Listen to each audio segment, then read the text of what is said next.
मेरी नज़म मैं सिर्फ 2-2.5 मिनट तुहानूं सुना देनी है। बैठा बैठा सोच रहा सा,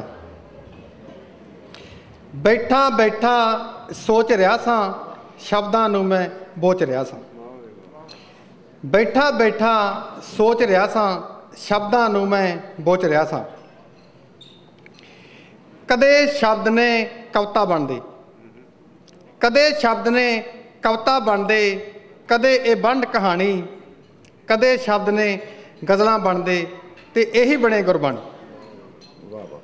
कदे शब्द ने कविता बनदे, कदे ये बंड कहानी, कदे शब्द ने गज़लां बनदे ते यही बने गुरबाणी। अपना अंदर सोधण दे लई मन दी फट्टी पोच रहा सा, बैठा बैठा सोच रहा सा, शब्दां नूं मैं बोच रहा सा। पंछियां वांगू डारियां लाउंदे, कई शब्द ने दिल बहलाउंदे। पंछियां वांगू डारियां लाउंदे, कई शब्द ने दिल बहलाउंदे। कौड़े शब्द जो निकलन मूहों, कईयां नूं ये तड़पण लाउंदे। किसे दे दिल नूं ठेस ना पहुंचे, कहणों कर संकोच रहा सा, बैठा बैठा सोच रहा सा, शब्दां नूं मैं बोच रहा सा। कुछ कोयल दे बोलां वर्गे, कुछ कोयल दे बोलां वर्गे कन्नां विच रस भरदे। कुछ शब्द ने तीरां वर्गे दिल नूं छलनी करदे।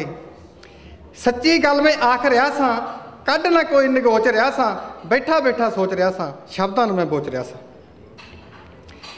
जंग शब्दां दी बहुत ही माड़ी, जंग शब्दां दी बहुत ही माड़ी, सल कालजे पावे, फट मिटन किरपानां दे, पर जख्म ना इसदा जावे। जंग शब्दां दी बहुत ही माड़ी, सल कालजे पावे, फट मिटन किरपानां दे, पर चीस ना इसदी जावे। माड़े शब्दां तो मैं बच जा, ऐसा करना लोच रहा सा, बैठा बैठा सोच रहा सा, शब्दां नूं मैं बोच रहा सा। बहुत मेहरबानी।